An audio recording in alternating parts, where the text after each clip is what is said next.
Okay. Yeah. This is what I mean when I say titles. This is like concrete music. Good. Ladies and gentlemen, welcome to this afternoon session with Aaron Benanav around his book, Automation and the Future of Work. My name is Antonio Casilli. I'm a professor of sociology in Paris at the Institut Polytechnique de Paris. And I will mainly be the facilitator of this event. And I'm very happy and proud to welcome Aaron Benanav, who is an assistant professor at the Department of Sociology at the Syracuse University in New York. He is also actually half a sociologist, half a historian, and you will soon discover that along our conversation, probably this other thread of your production will eventually surface. He holds a PhD and an MA in history from the University of California, Los Angeles, and he was a member of the Society of Fellows at the University of Chicago. Today we are here to introduce and celebrate the Italian translation of his book, Automation and the Future of Work. It has been translated and published by the Lewis University Press under the title Automazione, disuguaglianza, occupazione, povertà e la fine del lavoro come lo conosciamo. So it's a very long Wertmüller title. So Lina Wertmüller is an Italian director. They know what I'm talking about. And basically, this book is, and I should say, and this is why I'm very happy being here, this is a short, punchy, crispy book that contains a lot of information that makes some very valuable points in only 150 pages. So this is also important to understand, to underline. Sorry, and in this book, basically, Aaron Benanav tackles the myth of automation, especially the displacement effects of labor and of automation on labor, and basically he introduces three counter-arguments, and today we will review this, four counter-arguments. I forgot one, I don't know why. It's actually three counter-arguments and a political proposal at the end, and today we will review these four counter-arguments, and I would like to start, if you are comfortable with this, with actually a quotation that comes not from your book, but from an article that was published by historian Edward Johns Imhotep in a journal called History and Technology. And this article was actually about the history, or even the prehistory, of the ghost factories, the factories without workers. And while discussing the 1745 invention of the Vaucanson machine, which was like a knitting machine, he basically said that seeing machines as autonomous has historically meant not seeing certain kinds of labor and the people performing it. And he goes on by saying, at the heart of all his work, of Vaucanson's work, as an inventor and an innovator, including his spectral account of factory production, was a set of erasures, physical and rhetorical, that made the illusion of automation possible. Where were the artisans who built those automated machines, who spun the threads that waved themselves into impossible fine fabric? Where were the Chinese and North African and West Indian laborers who gathered the silk and cotton from far-flung trading posts and colonies? It's only at the end of his striking account that Vaucanson revealed the hidden organic forces powering his automatic looms.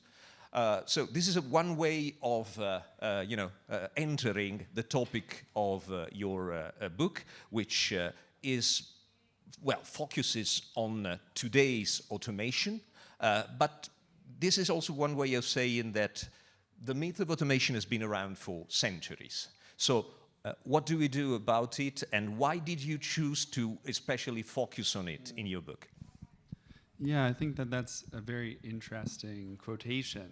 And I think it captures that, what we're talking about today when we talk about automation, robotics, artificial intelligence, and the way that these technologies seem poised to obliterate all of these jobs. It produces so much fear in people about what the future will look like how are we going to survive and find work in a world of automating technologies, and also a kind of, dream or utopian possibility. What would it mean to live in a world where we don't have to work? Those questions, both the fears and the hopes, have been around for a very, very long time. And when we talk about automation, we need to try to distinguish between two separate, trends or events, as it were. We have to separate, let's say, the trend from the event. Because on the one hand, it's certainly true that the long history of capitalism is a history of continuous innovation and technological change and changing jobs. Productivity grows, jobs, become very important and then sort of disperse and fall away, and people have to change their work. That has been a constant of capitalism. But then periodically, in a history of capitalism, but even a history that goes back far before capitalism, we've had these moments where people become very excited about the possibility that they live in an age of automation, that jobs are really going to disappear. In the book, I talk about maybe 4 big events. One was really during the Industrial Revolution itself. These figures like Charles Babbage, who is said to have invented the first computer, in the time he was writing in the 1820s, 1830s, there was this major theory that we were living through an age of automation. It was going to get rid of all the jobs. Karl Marx was very influenced by reading the texts of these early automation theorists. Then you might look at the 1920s and 30s, this big discussion about technological unemployment and the Great Depression. Another major moment where people thought technology was finally going to get rid of all the jobs. In the 1950s and 60s, it happened again with the computer and these giant mainframe computers, this vision of automation that was going to finally get rid of all the jobs. And then again, maybe even more frequently, there was a little moment in the 80s, in the 90s, and then really in the 2010s, you had this excitement, both the hope and the fear of automation. And what I say, putting our current period in that longer historical context lets us think about, what is it about these moments of technological change? What is it that sometimes, as technologies are changing, generates these periods of hope and fear about the end of work? In my view, in the book, I say that these are moments that what defines them is that they're moments when people really are struggling to find jobs. There are periods of time in the history of capitalism where it becomes very difficult for a lot of people to find work. And we see that today, right? There's all of this conversation about not just unemployment, but underemployment, precarious labor, informal work around the world. There's clearly all of these people who need work and can't find it. And the automation story is one way of explaining why that happens, right? It's important to think about other explanations that also recur historically. Periodically we have Malthusian explanations of why people can't find work that have much less of a positive hope part of the story. They're mostly discourses of fear. We have anti-Semitic discourses periodically, right, that blame the Jews and their, search for gold for why so many people have trouble finding work. So I think what differentiates the automation discourse to me is that it has this very positive potential idea within it compared to some other explanations of why people have trouble finding work. But what the automation discourse, I think, sometimes acts as a screen, it kind of blocks us from thinking about, is what's happening to all the workers in this period of technological change, what the actual experiences of work are like. Because the story of automation makes it seem like all the jobs are going to disappear, so don't pay too much attention to all the people who are currently struggling to find work or struggling to organize, struggling to change the work that they're doing. Don't worry about all of the Uber drivers and Deliveroo delivery people, because soon, and the Amazon warehouse workers, all of those people those jobs are about to be done by robots anyway. So there's some important aspect of the automation discourse, I would say, that is about distraction. Distraction from the jobs people are actually still doing. But and then these other two components I already talked about. So we can think about the automation discourse as a discourse of fear, a discourse of hope, and a discourse of distraction. And those are some of the different things that I talk about in my book. And actually, the main point, or the first point at least, that you make in your book is that the problem is not with automation per se, but with the labor market when automation is leveraged as an explanation or a factor that might explain what happens. And again, if I may, I would like to quote one part of the book, one sentence of the book. What summons the automation discourse periodically into being is a deep anxiety about the functioning of the labor market. There are simply too few jobs for too many people. So this is actually the first counter-argument that you make in your book, that there is a decrease in the demand for labor in the past decades, and we have witnessed it. There is no way of denying it, but this is not due to technological innovation. This is due to widespread industrial and economic stagnation. So could you please develop on that? Yeah, so one of the big points I make in the book, and it can be hard to believe if you're engineer or, even if you, like everyone, if you have a smartphone in your pocket, it feels so intensely like we live in an era of incredible technological change and possibility. We're told that, artificial general intelligence is around the corner, that machines are just about to be driving cars and trucks. They're going to take over the jobs of lawyers and even doctors, as well as day laborers and construction workers. So we're hearing all the time, and we feel like we see in the internet and smartphones and so on, all of this evidence that we live in an era of just incredibly rapid technological change. And one of the things that I'm here to tell you is that from the most standard economic perspective, it's very surprising to learn that from an economic perspective, what all the economic statistics say is that we actually live in a period of rather slow technological change from an economic perspective.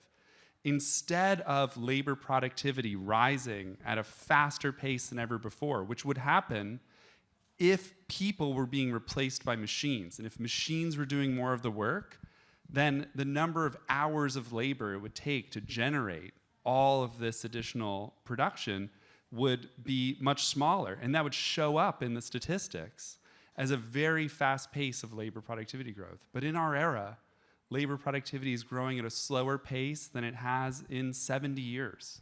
We live in a period of very slow technological change.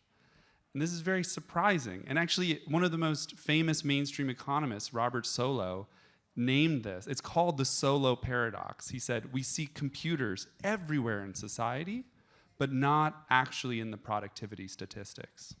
So the question is, why are people having so much trouble finding work? Why is there so much precarious labor in the global north and informal labor in the global south? Why are people having so much trouble, why do so many people feel so insecure in their jobs? The answer is actually that the economy has been growing more and more slowly. Italy, of course, like Japan, is an extreme case of economic stagnation. The degree of stagnation in Italy is they're at the far end of that process. But it's not only happening here. It's not only an Italian and Japanese phenomenon. All across the world, and especially in the rich countries of the world, but increasingly in all the countries of the world, the economy has been growing at a slower and slower pace. And in the book, I attribute that to the end of the era of industrial growth. Basically, in the past, as we know, we lived in an industrial society with a rapid pace of industrial development and the creation of industrial jobs. And the industrial sector is predisposed towards very rapid and radical productivity growth and technological change. As the era of industrialization comes to an end, and deindustrialization begins, economies grow more and more slowly. And a common misconception, especially in a country like Italy, is to think that's because all the jobs are leaving places like Italy and going to poorer countries.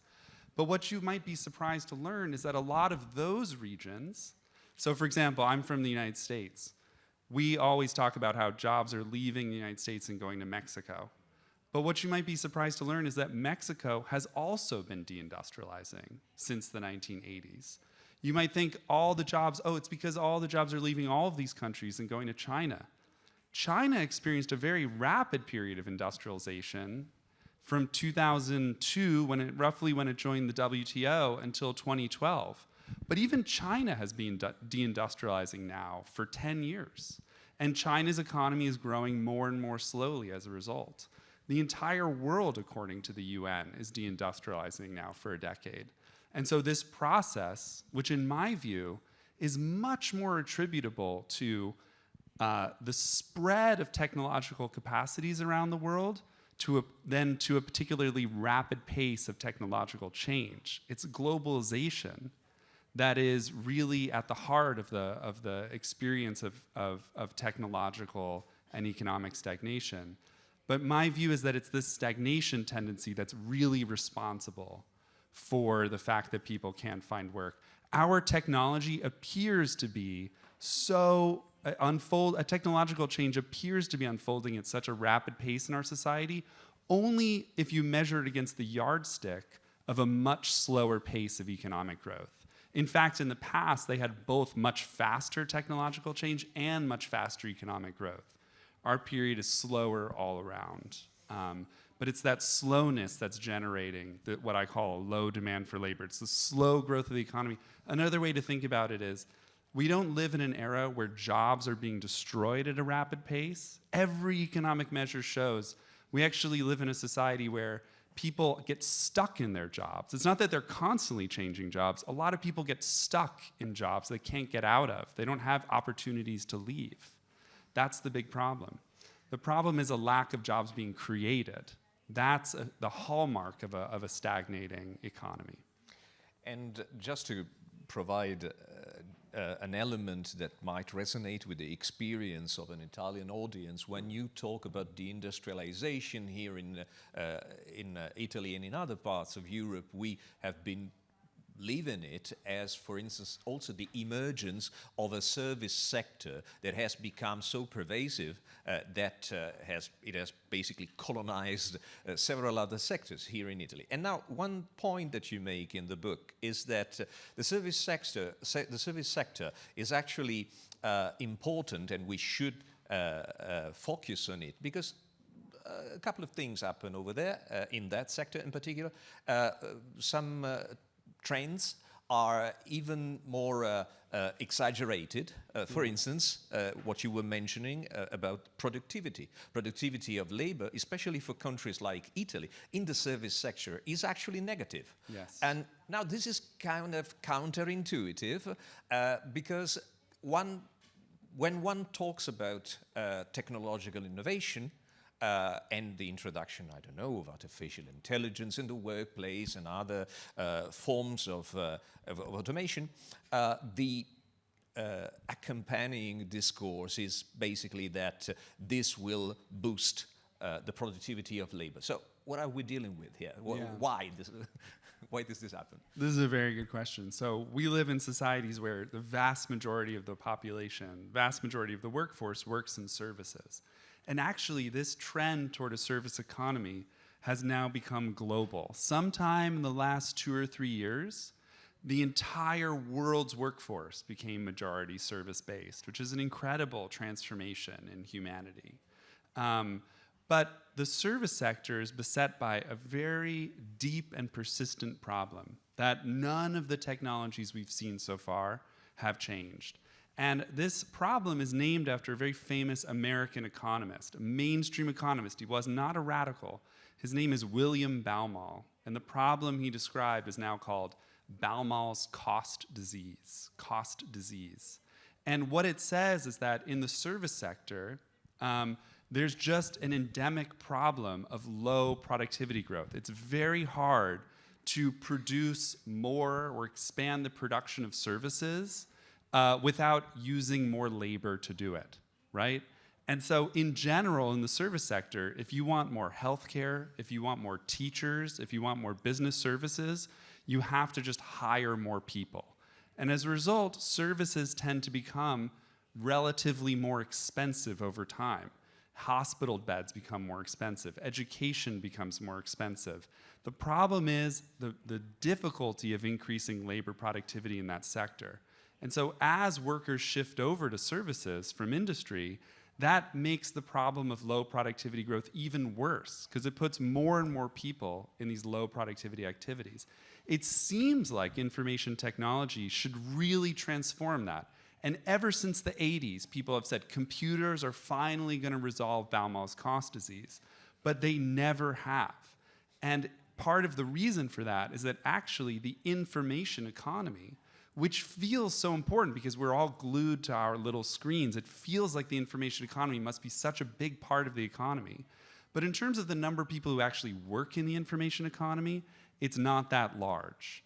And all of the changes that information technologies have wrought have not really, it turns out, raised the productivity of teachers, nurses, doctors, business services, and so on. So as the industrial growth engine has run down, nothing, and least of all the service sector, has really been able to replace industry as a new growth engine. And that's why you get a stagnating economy that has a lot of trouble creating jobs and mostly creates these precarious or underemployed jobs where people feel really stuck and it's hard for them to advance in their lives. Of course, there are also very highly paid jobs in the service sector. The service sector, unlike industry, is much more heterogeneous. So there's always, engineers and doctors who are making a lot of money. But, at the bottom of the labor market, you have so many people who end up in these precarious low-wage jobs because of this stagnation tendency, because of this slow productivity tendency associated with a post-industrial economy. And this is also a nice bridge to the second counter-argument that you make. Basically, it may be summarized by saying that we are not heading towards an era of mass unemployment, but rather of persistent underemployment. Now, this is a compelling argument, and I would like for you to develop on it, but I would also like for you to comment on a fact that has been not discovered, but actually communicated upon by the ILO, the fact that, historically speaking, we are now living in an era that sees the biggest number in terms of formally employed persons all around the world. So we have never been in such a situation, but also at the same time, a huge increase in informal economy. Yeah. So how can these phenomena be connected, in your opinion? Yeah, so it should be said that even in Italy, there remains like a very strong core, an industrial core in the economy. And compared to where I live in the United States, Italy has a much larger percentage of its workforce still in industry. And the industry that exists here is very high tech. It's been high tech for a long time, and it continues to import the latest technologies into like very high-end car production, for example. In the United States, we're down to about 7 or 8% of the workforce in industry. In Italy, it's still 15% or so. And that's a big, almost twice as large a share works in industry here. So you have these advanced technologies, you have advanced multinational companies here, as you do in the US and other countries. And what's happened everywhere in the world is that these companies that are really international producers, multinationals, they employ a stable workforce with a lot of benefits. Even if they lose their jobs or get laid off, they have access to a strong welfare state. And as unions and politicians have done what they can to protect this core, they've allowed the growth of this very large periphery to rise around them, of underemployed workers. We've seen governments changing laws, in Italy as elsewhere, to make it easier for companies to hire these workers and then fire them when they're no longer needed, right? Everywhere we see this trend, the same sorts of things that politicians are doing to make it easier to hire and fire this low wage and precariously employed workforce. And even, I'm sure here as elsewhere, to change the welfare state, to actually make it harder for those workers to access long-term unemployment benefits, to even access, really good retraining services and so on. And those are all a way that here as elsewhere, governments have tried to respond to this process of stagnation by protecting a core workforce and then allowing this pool of precarious labor to grow up around it. And basically, I think that those tendencies are really set to continue.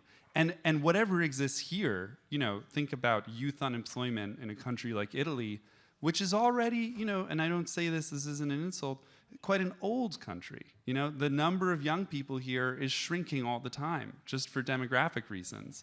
Take the same kinds of problems that you have here and go to South Africa, right, which has a much younger population. When you have a youth unemployment rate in Spain of 35 or 40%, that's not that many people compared to a 35 or 40% underemployment rate of youth in South Africa. That's a very large part of the population.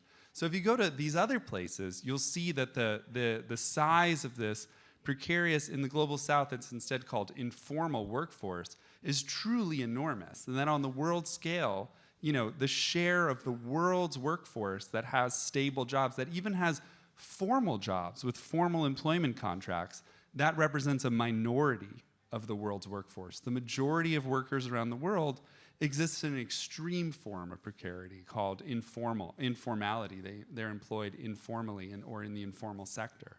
And so these are just really major problems, again, generated by the kind of sputtering of the world economy. And the few places in the world like China that were growing rapidly were creating a lot more jobs and were incorporating workers until the 2012 or so, when that process in China as elsewhere began to slow down and reverse itself.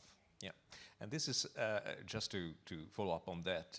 You mentioned in the book that this, according to the OECD Index of Employment Protection, the US workers barely register, while on the contrary, countries like the UK, Japan, Germany, Italy and France are in a better shape. But surprisingly, and this is another point you make, in countries like Italy, France, but also India, Turkey and Spain that you just mentioned, interestingly, the most staggering increase in terms of protection of the last decades has not been around the core of formally employed workers, but on the contrary, on contingent workers.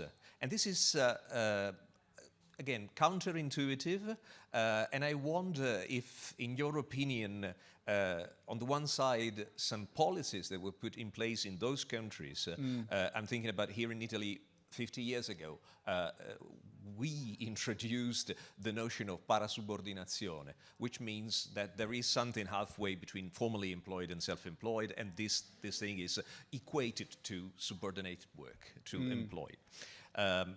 But also, it's not only a matter of government policies, it's also a matter of struggles, yes. Worker struggles, that how they were put in place in countries like, Argentina. You mentioned the case of the piqueteros.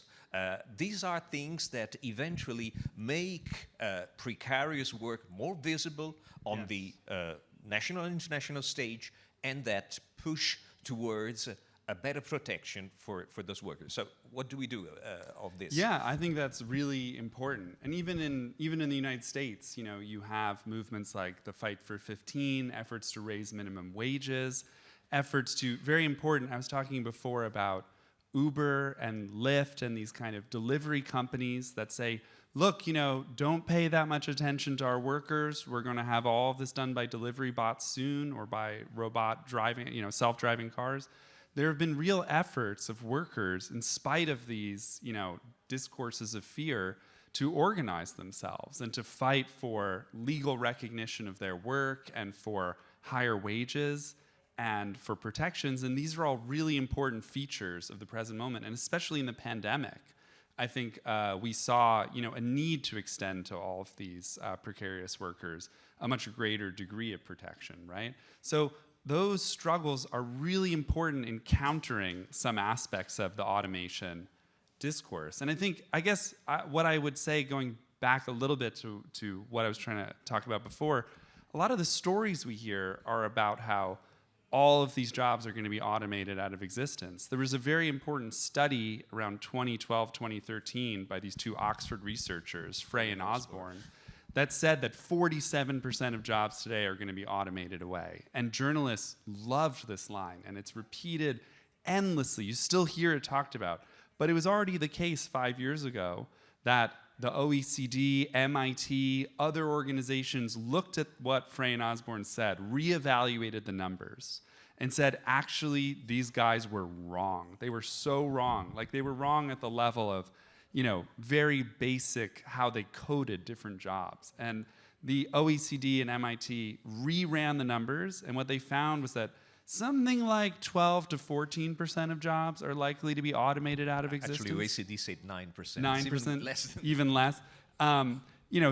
And that is probably less than was true in the past. The share of jobs that are going to be automated out of existence today is probably less than was true in earlier eras. But what they do say is that a lot of jobs will be transformed by technology. The work isn't going to go away, but the form that work takes will change due to technology. And that makes the struggle of workers in fields that are really affected by technologies especially important, because those jobs that they're doing probably aren't going away. And so making those job conditions better for the workers doing those jobs is a really important struggle for workers and a really important kind of object of policy change in the world today. Okay, just wanted to address probably the last point that you raise in the pars destruens of your book, because there is, you spend like, I don't know, probably 70 pages bashing prejudice and pre-notions about automation, even about policies like the universal basic income, and this is the question I want to ask about. But then you have the final counter-argument, the final chapters of your book, which are about a constructive political proposal. And we will finish on that, and then we will open to questions and answers. But before we go to the pars constraints, let's talk about universal basic income. Universal basic income, the way you describe it, is very Elon Musk informed. How can I describe it? I mean, it's you describe it as a technocratic Silicon Valley fix for a problem that, in your opinion, is not well framed, and so it's a non-solution to the wrong problem. And I would like for you to explain this to the audience. And I also would like to put it in the context of Italy, where we had not an experimentation, but an actual policy of reddito di cittadinanza, which, of course, is has been a disaster for many reasons. And the main reason is that it was not an actual universal basic income. It was basically a workfare, unemployment insurance, basic policy that we never had here in Italy. So it was supposed to be a good thing, but it never actually worked as a UBI. So universal basic income, unconditional basic income. So what can we say about it, and what's so wrong with the UBI? So I always say, I'm in favor of any change in policy that makes it easier for people to survive. I think our technologies, in spite of what I'm saying, I give a very deflationary account of what's going on in the world of technology today. And we can talk about that in much more detail if you want.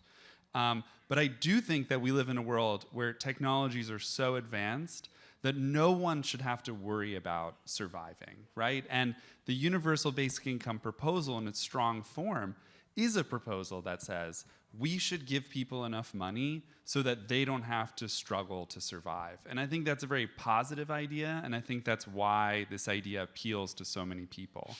And there's a long history of where this idea comes from, of a true unconditional basic income. It means make sure everyone in society has at least this much money that they can survive. Sometimes it's a negative income tax. It says if you make less than the amount needed for survival, we'll give you more. Sometimes it just says every citizen gets a grant of a certain amount of money. But that's the idea, to raise the floor of society, that we live in an advanced enough society that we should be able to give this to everyone. And, I think there's something very appealing about this idea. It makes so much sense. In reality, everywhere it's been introduced, it's been very low, it's been very conditional, it hasn't really been enough to survive on. It often comes with these work demands or demands to look for work, so it doesn't have the freeing character that its proponents advocate. In the book, what I say is that one of the big ideas when UBI and automation come together, because they frequently do, people who advocate this idea that we live in an era that is going to see the end of work, they often say the solution is to provide this unconditional basic income to everyone. And what they're thinking is that we live in a world where robots are going to do all the work, so people aren't going to be able to find jobs. So what we need to do is give everyone money so they can buy the stuff the robots are making. And that's a very coherent argument. It makes a lot of sense. And it makes it seem like the big problems society faces are fundamentally problems of distribution. They're questions about who gets the money and how. And we do live in a society where inequality is increasing. There are big distribution problems in our society. But the claim I'm making is that those problems are arising because the economic growth engine is really running down. It's not that we're producing more and more quickly than ever before. We are living in a society that has a lot of trouble growing, and it has trouble generating public tax dollars to pay for things. So instead of living in a society that is flush with money for whatever we want to do, we live in a society that's been beset over and over again by austerity, cuts to healthcare and education systems.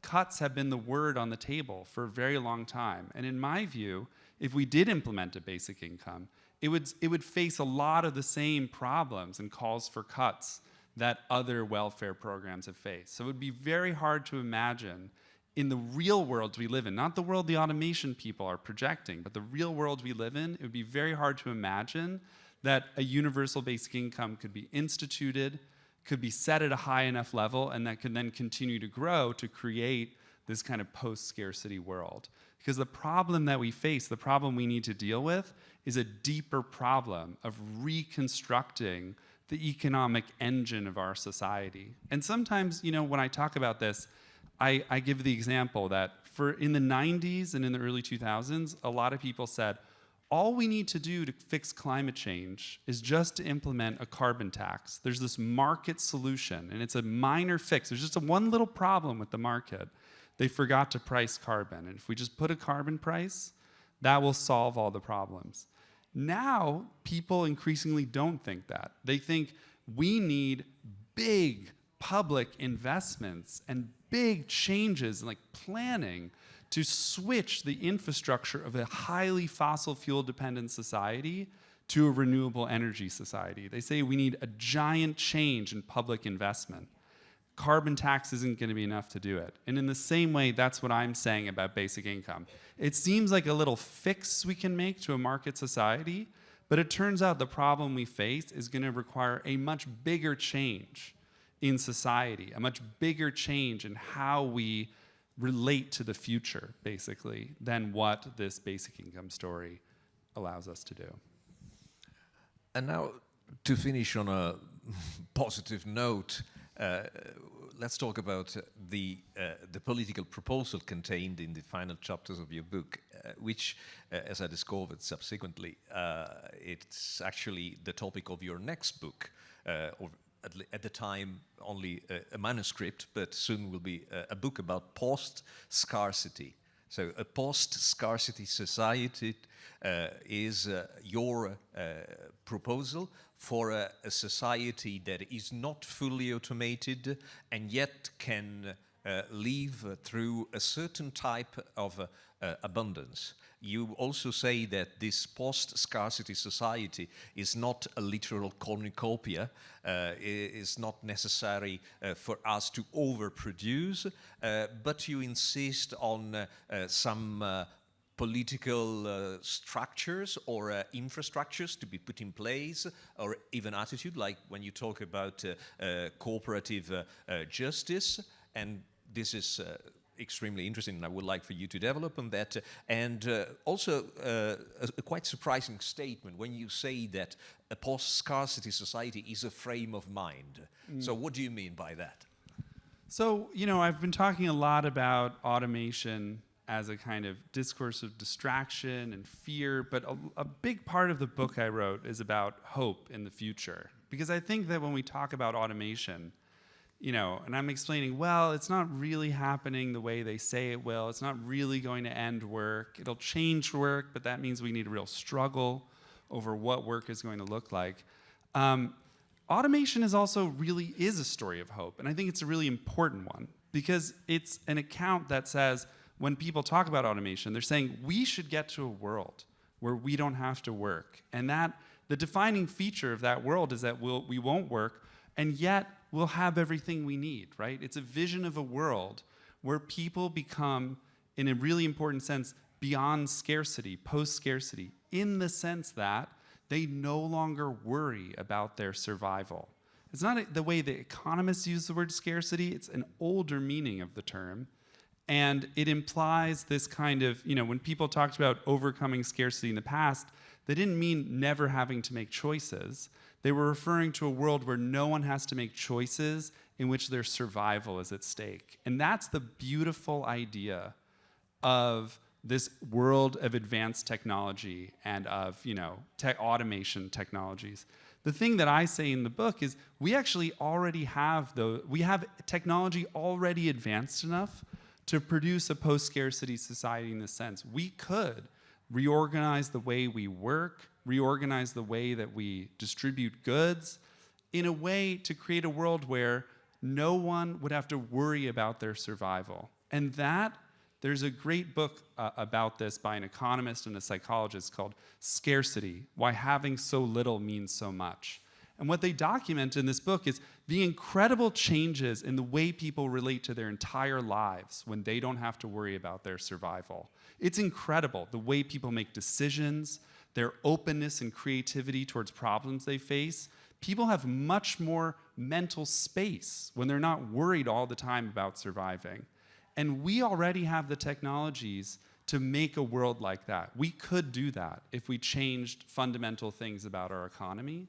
And you know, the difference from the vision of automation and the hope that it provides is that the world I'm describing that has this characteristic is still a world in which we would have to work.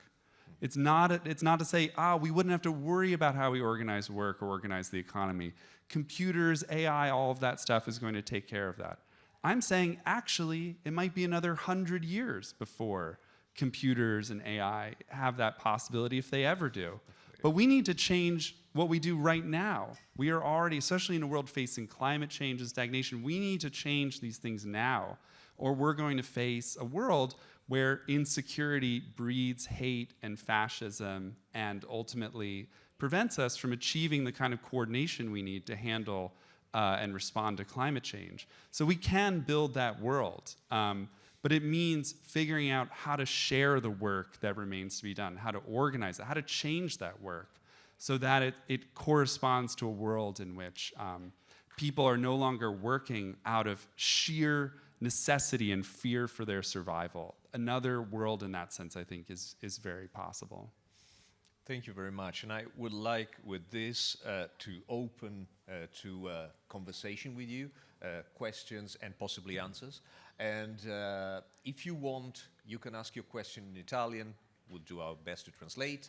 The first person is here. I think that our splendid volunteers are supposed to give you a mic. No.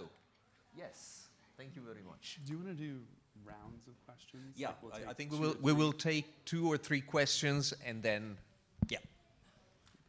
Write it down. You have to help me remember. Hello.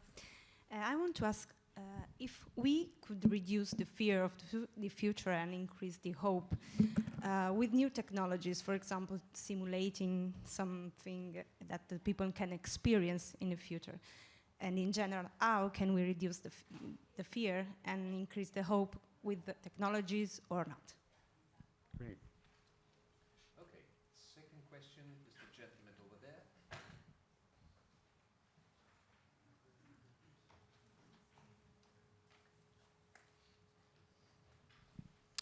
Thank you for your contribution, today contribution. Some years ago, I used to read in US newspapers some trends about called jobless economy, and some experiment to pay some sort of salary or income to unemployment people just to avoid conflict and so on. So this, could you make a refresh about this kind of trends in the US? I'm interested in this jobless economy, and if this could be meaning an end of liberalism as we know from the past. Liberalism, not yet capitalism, but liberalism. Okay, thank you very much. Okay, there is another question here, and then the gentleman over there. You were okay, yes.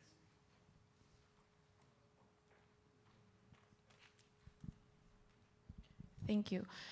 So just three very quick questions. First of all, you were mentioning some of the statistics, how they are wrong, because yeah, not that amount of jobs got automated, but actually the point has been made that the way we've been looking at it is totally wrong, and we should be looking in tasks instead of jobs. When we do look in tasks, then we see that, well, there is a trend there occurring, because you cannot imagine an entire job being automated. It's so complex. But when you look at how tasks are being automated, it tells a very different story of growth. Second, Are you an economist? no, unfortunately, a data science student. The second question is, do we really want to increase the productivity of teachers? I mean, are we really interested in that? I don't want my teacher to struggle more. I want him to give me more, which is why everybody wants to go to Cambridge and they can't, because they want that one-on-one attention. And the third, I'm interested in the unionizing our digital workers.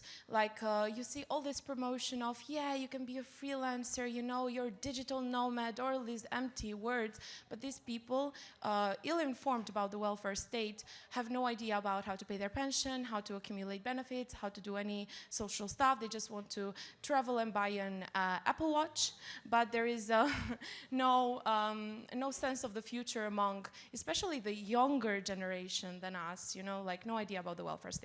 Thank you. Great. Definitely not an economist. Great. And there was a gentleman over there. Yeah.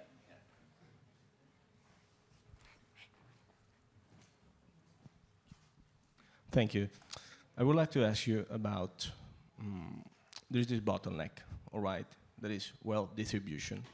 That is key. I'm sure you can agree with that. With this proposal of the post-scarcity world, how do you think would be a good strategy to deal with that? And with the problem with the corporativism that monopolize both income and labor distribution for the society. Thank you. Great. Okay. 4 great questions. Challenging. You'll have to help me remember Yes. because I normally Do you bring want a to pad start? of Do you want to paper, start with the but- first one? Yeah, I remember though. I think I do. Yeah. So, technologies of fear and hope, right? I mean, I think that it's very interesting what you say, because one thing I think that defines the period we live in is that people find it so hard to imagine any other way of living. And, you know, I think a lot of people on the left will say something like, oh, we need community. You know, we need things that bring us together. And most people's experience of that has been social media. It has been like this incredible world of anxiety, weak connections, who has more followers than whom. You know, it's a very frightening way to experience sociality. And it makes it hard for us to imagine a different way of doing things. And so I think that, you know, there are places and times where digital technologies can really be used to help people connect in really important ways. And I think that a lot more could be done also to convince engineers to work more on those problems, right? So one thing I'm very interested in, there's a nursing collective in the Netherlands that, you know, is really like self-run nursing collectives. And they've been really impressive in defeating big mega corporations handling home health care for a few reasons. One is that nurses actually prefer to work for a long time with the same patients rather than to count, like, I have 15 minutes to change this person's diaper, and then I have 12 minutes to rub their legs, and then I have to leave. You know, nurses have much better work when they actually get to work with the same people. And it turns out that doing that also improves patients' health. Patients need not only to be physically manipulated, they need to be cared for, and people are healthier when they're cared for. So this company, which I will mangle the name of, it's something like Bertzorg, but I never pronounce it correctly. They've gained like a 75% market share of home healthcare in the Netherlands, and the model's being really distributed around the world. They've also saved the Dutch government millions and millions and millions of dollars because people who feel cared for are healthier and then need less time in the hospital. This company has an intranet for nurses where nurses connect to each other and ask each other about, you know, diseases they're experiencing in their patients or problems they're having. And it allows them to connect in a way that's not like our social media, but a different way of actually accessing information and learning and helping and trusting each other. And I think that we could do a lot more to bring out those positive examples of technology and also encouraging engineers, because we live in a society, at least in America, long time, all these engineers, they were like so excited about working at Facebook and Google and, you know, but a lot of people are realizing that those jobs, they kind of suck in a lot of ways. Sure, you have kombucha on tap, but a lot of what you're doing is like getting people to keep their eyeballs glued to computer screens, and you sort of feel like, you know, Google used to have "Don't be evil" as one of their mottos, and they've gotten rid of it, you know? Yeah, so you have all these tech workers who are experiencing their own tech backlash and looking for other probably options. is for the best, because I wouldn't trust Google with their definition of good and evil, of course. So I think you know, we live in a time where we need more examples of these. There's always a lot more open possibilities for how technologies develop, and we could talk about that for a long time. But we need more emphasis on these technologies of hope than on the bad technologies we have.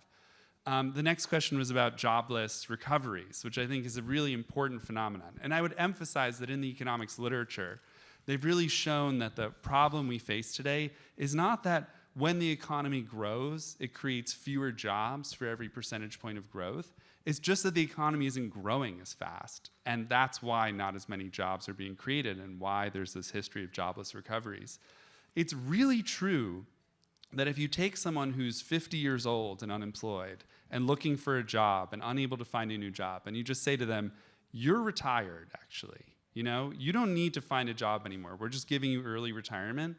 That is a humane solution that really improves people's mental health. It's much better to think, I've contributed something to society and now I'm done, than to think, I am 50 years old, I cannot find a future for myself, I'm unwanted and unneeded by society, right? So those kind of things are really important changes that we can make. We can find more humane ways of dealing with the problem of job loss. I would say one thing to pay attention to that's starting these pilots is the idea of a 4-day week. You know, during the pandemic, there were all these efforts at like job sharing and job reduction rather than layoffs.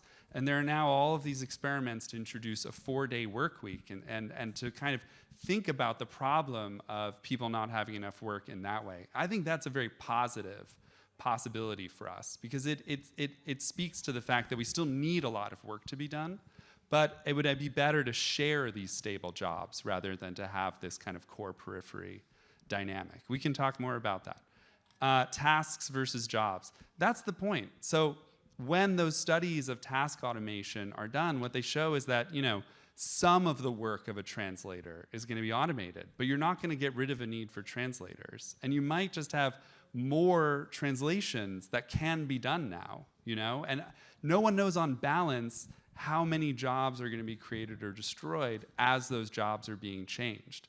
In general, I'll just say again that if the economy were growing faster, so too would the demand for all of these transformed jobs. But generally, from a macro perspective, we're just seeing very slow growing economies, and that means these partially automated jobs are definitely, you know, the demand for them is stagnating. So it's we have to think of this larger macro side of things. There's a third question. Unionizing technology workers.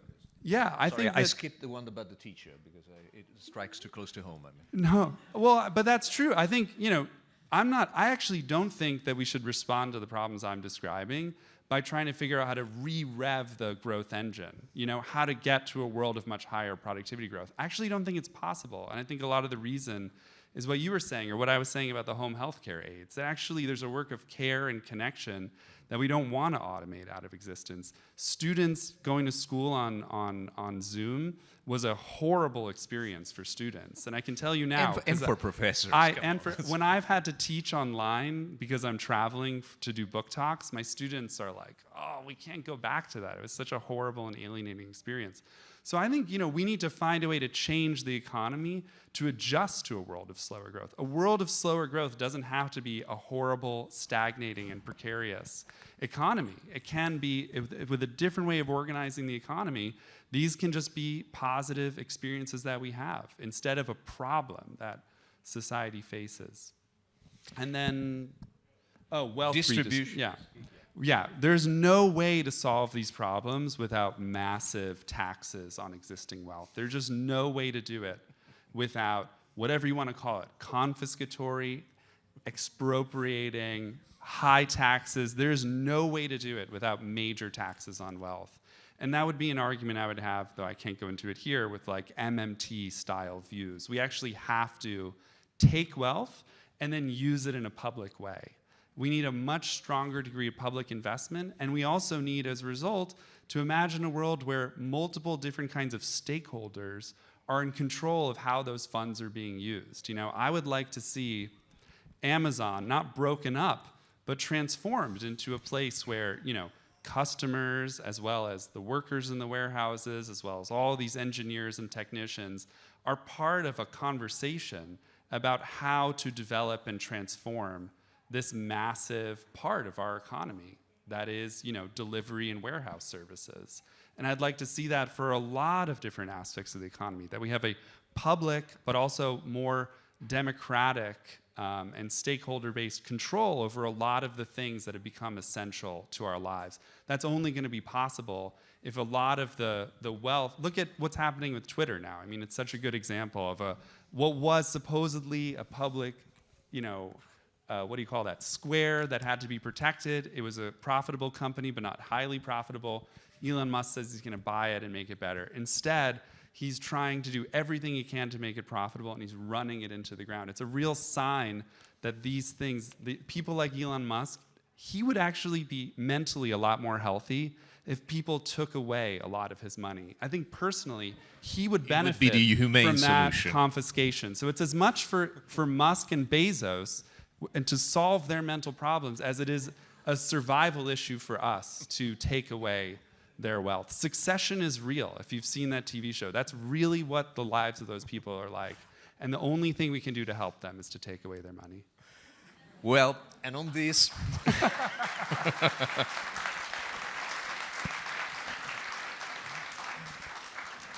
Thank you very much for your attention. Before, just one thing, I want to really thank you, Simona Caldera, for her translation live.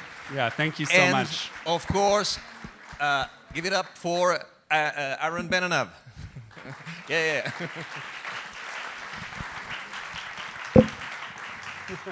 Thanks.